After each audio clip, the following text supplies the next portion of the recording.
안녕하세요. Hello everyone. This is Hunter's League Community Manager Cold Eyes. I'm here today to bring you a brief introduction of the changes that we'll be having in our game.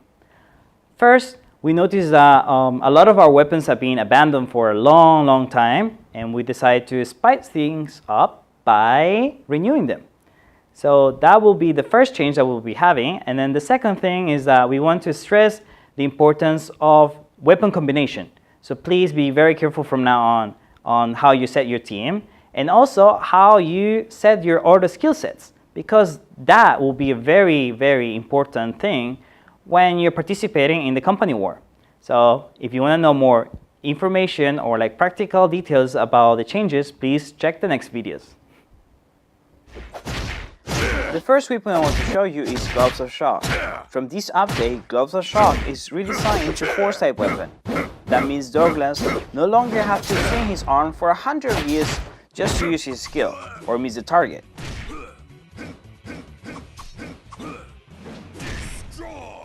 By avoiding the charging time, he can now knock down his opponents more easily. And I recommend you to also check how he acts while he's on the auto skill set.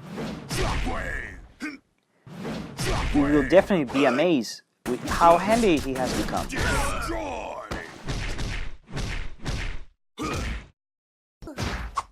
Wild Rocket Hammer was also a weapon for users who put Sally as a frontliner, but many people didn't like it for its lack of self-defense and how tricky it was to hit the target. So we decided to redesign Wild Rocket Hammer, and from now on, when you use the skill, Sally will fly high in the sky and become invulnerable to any attacks from its opponents. And also the weapon changes from 4-step weapon to charge-step weapon. So now, the more she charges, the heavier the hammer will be.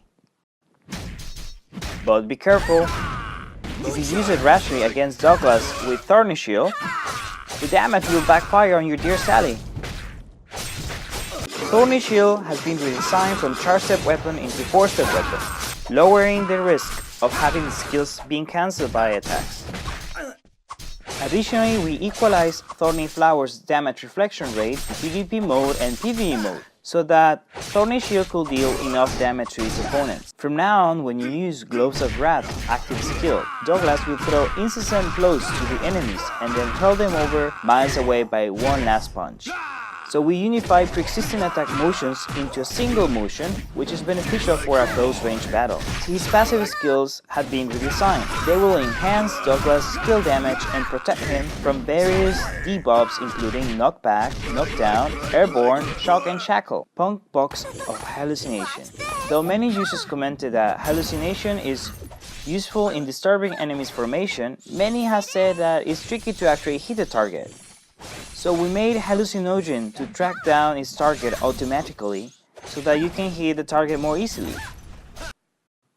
However, you will have to wait a long period to use your charge skill, so you will have to decide whether you will use low charge step quickly or you will wait until you can use a single fully charged skill with stronger effect.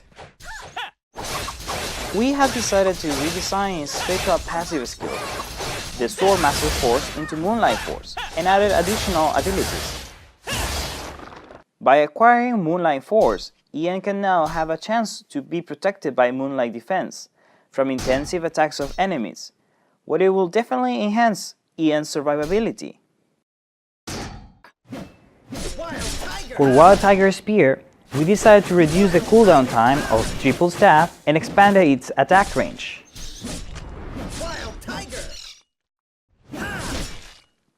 Oh, and also, the size of the text that shows the character bleeding status gets bigger and bigger whenever the bleeding stat goes up. So now you can easily see it. Dual Blaze of Fury. So first, Spinning Power Boost is now redesigned into Unstoppable Rage, and it can now give Ian 100% immunity against physical debuffs and mind debuffs. Secondly, we enhance the range of Vicious Grip so that it can pull your enemies more easily. And we decide to enhance skill damage of Spinning Slash by 20% and apply an option for reducing its cooldown time in PvP mode. I'm sure that Douglas with Guardian Shield and Sally with Totem Hammer will gonna like this update because we enhance the general efficiency of provocation effect. From now on, enemies who are already in friendly fire, confused, rigid, stunned, airborne status can also be provoked. Even a character that is already in airborne now can be provoked right after the moment when the airborne status ends. Vortex Dual Blade Sweeping Wind was very hard to use during PvP because of the cooldown time, so we decided to reduce its cooldown time and increase the duration of the Vortex, as well as the skill range and the overall damage. Giant Bomb Launcher Persistent Finishing Bombardment's efficiency is now redesigned into Shard Explosion.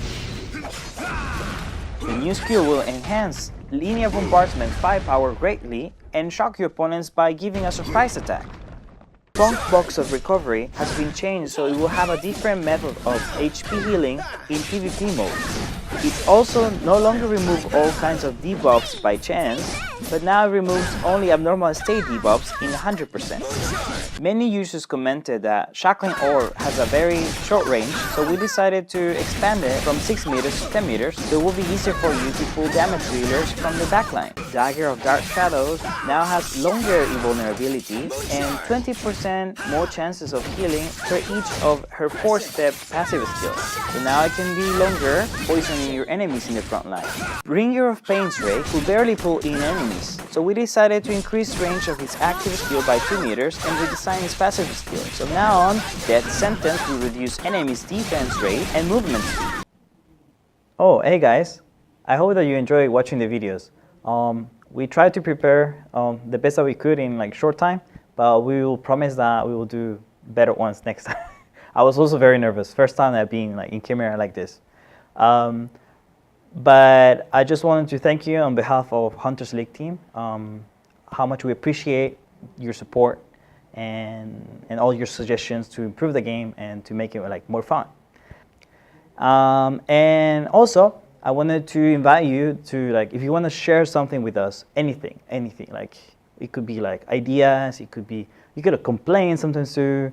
If you want to share any thought that you have about how to make the game better, or just want to add something, maybe fan art or fanfics, I don't know, you can just come and join us in Discord. If you see in the game, you go to the main menu and you can find the Discord icon over here. So just feel free to come, talk to me, talk to other CMs or the devs in the game, and we will be gladly helpful to hear you and talk with you. Sometimes you can just like randomly say stuff. I do that too. Anyway, so I just want to say thank you all for your support, and I will see you next time. This was CM Gold Eyes. Bye. 안녕.